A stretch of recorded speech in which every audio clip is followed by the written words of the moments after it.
आपल्या सर्वांचं स्वागत आहे. तर आज मी बनवणार आहे साधं सिंपल असं एक पदार्थ, वरणफळ. त्याच्यासाठी मी तुरीची डाळ घेतलेली आहे. आता ही स्वच्छ धुवून अशी मी थोडी जास्त प्रमाणात घेतलेली आहे. वरणफळ म्हटल्यानंतर थोडी डाळ भरपूर असल्याने चवीला वरणफळ छान होतात. तर ही स्वच्छ धुवून अशी मी त्याला कुकरला मी लावून घेणार आहे. तर हे वयस्कर माणसांना, छोटी लेकरं, त्यांना तिखट, जे लेकरं तिखट खात नाही त्यांना सुद्धा हे खायला खूप छान. एखाद्या वेळेस असं वेगळं काहीतरी रात्रीच्या वेळेला पदार्थ करून खायला खूप छान. आणि सध्या आता इथे डाळ धुवून घेतलेली आहे, तर मी कुकरला लावून घेणार आहे.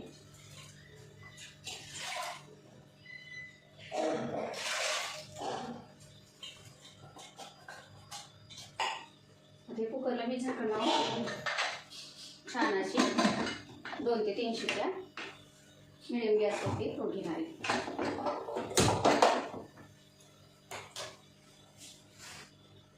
तोपर्यंत इकडे मी हे गव्हाचं पीठ घेतलेलं आहे वरणफळासाठी. त्याच्यामध्ये मी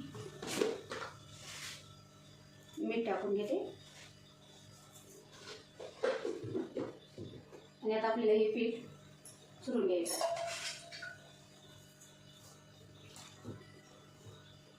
घट्ट गोळा असा मी याचा बनवून घेणार आहे. रात्रीच्या वेळेला काही जर न करा वाटत नसेल तर एखाद्या वेळेस असा पण पदार्थ सर्वजण खात असतील किंवा आपल्याला एखाद्या वेळेस खावं वाटते त्यासाठी करायचं नक्कीच. पीठ मी हे असं छान मळून घेतलेलं आहे. आता थोडा वेळेला भिजण्यासाठी ठेवून झाकण ठेवून टाकते. आणि आता आपण इकडे वरणफळासाठी फोडणी करणार आहे.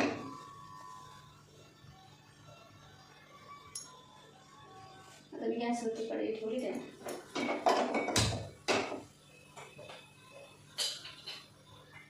आता आपण फोडणी करणार आहोत पाण्याला. त्याच्यासाठी आता मी तेल टाकून घेते.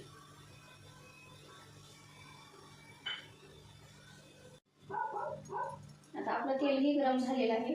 त्याच्यामध्ये मी मोहरी टाकून घेणार आहे. वरणफळामध्ये मोहरीचा सुगंध फार छान लागतो. आणि आता त्याच्यामध्ये मी जिरे टाकून, जिरा मोहरी थोडं भरपूर टाकायचं. रोजच्या फोडणीपेक्षा जास्त टाकायचं.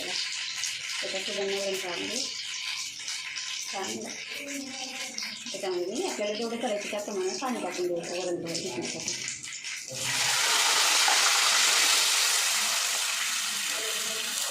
लसूणमध्ये काहीच टाकायचं नाही, फक्त जिरा आणि मोहरीची फोडणी वरणफळासाठी छान लागते.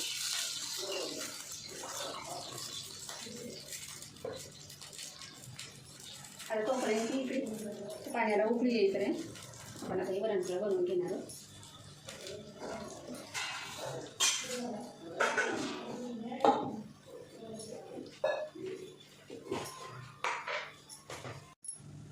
हे बघा, मी पोळीपेक्षा थोडंसं जास्त पीठ घेतलेलं आहे. उंडा थोडा मोठा घेतलेला आहे वरणफळासाठी. आता त्याची मी पोळी लाटून घेते. जास्त पोळी जाड नाही करायची, पातळच करायची. जाड केल्यामुळं वरणफळ हे तोंडाला, जिभेला आपल्या रुचल्यासाठी वाटते, खायला जात नाही तशी वरणफळ. पातळ पोळी केली की अगदी मऊ असे लागतात.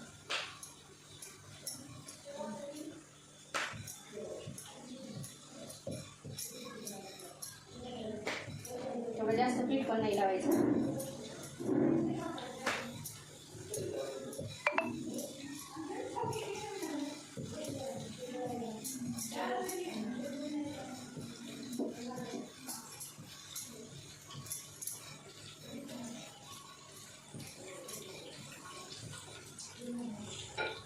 ही बघा, मी अशी पोळी ही लाटून घेतलेली.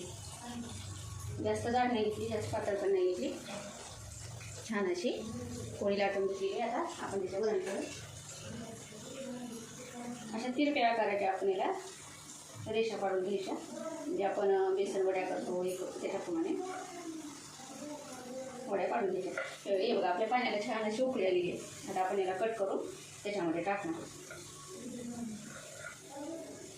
जास्त मोठी मोठी पण नाही करायची.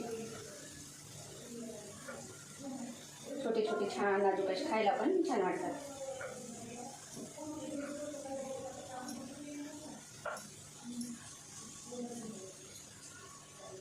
हे बघा असे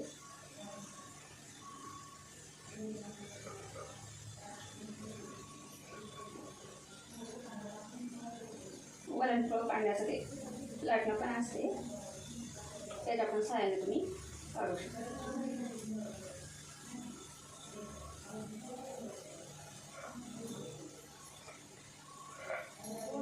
हे बघा असे आता पूर्ण मी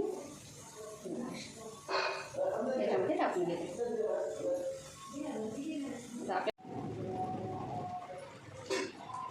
हे बघा आपली अशी छान वरणफळ आता हे शिजत आहे. तर हे सरासरी शिजत आलेली आहे. पूर्ण मी हे 4 पोळ्याचे बनवलेले आहे. आता आपण याचा गॅस कमी करणार आहोत. हे बघा छान असे शिजले. आता थोडा वेळ आपल्याला कमी गॅसवर शिजवायला ठेवायचं आहे. आणि आता आपली डाळ पण झाली.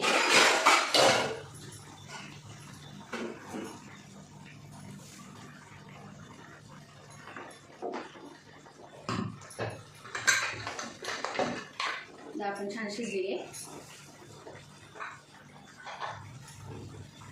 आता मी त्याच्यामध्ये थोडंसं मीठ टाकून घेते. मीठ टाकून त्याच्या प्रमाणे टाकायचं. आपण पिठामध्ये सुद्धा टाकलेलं आहे. खारट होण्याची शक्यता ते लक्ष करूनच टाकायचं. आता ह्याच्यामध्ये हळद टाकून घेते.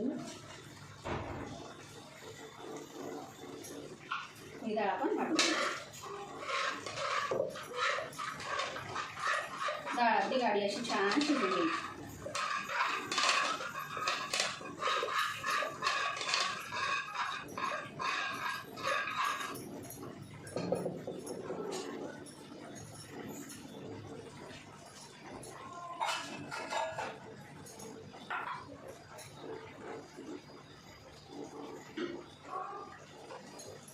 थोडंसं पाणी टाकून द्यायचं.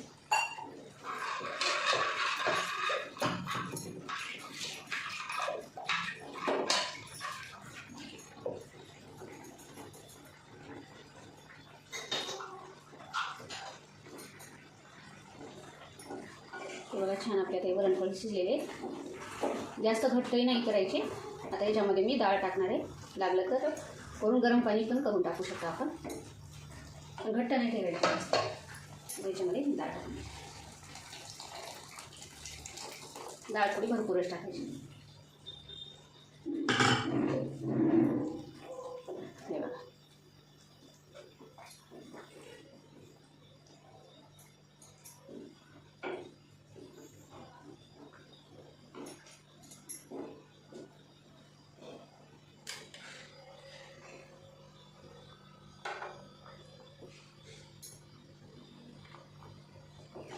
जास्त ह्याच्यापेक्षा घट्ट नाही करायचे, जास्त पातळ पण नाही करायचे. आता याच्यामध्ये कोणी दूध टाकून खाऊ शकते. दूध टाकल्यावर आणखी पातळ होतात ते. दूध किंवा तूप टाकून खाऊ शकतात. आपल्या आवडीप्रमाणे आपण दूध तूप काही पण टाकून खाऊ शकता. आता याला आपण 5 मिनिट झाकण ठेवून. हे बघा अशा प्रकारे आपले वरणफळ हे छान लुसलुशीत असे झालेले आहे. माझा व्हिडिओ आवडला असेल तर लाईक, शेअर, सबस्क्राईब नक्कीच करा. धन्यवाद.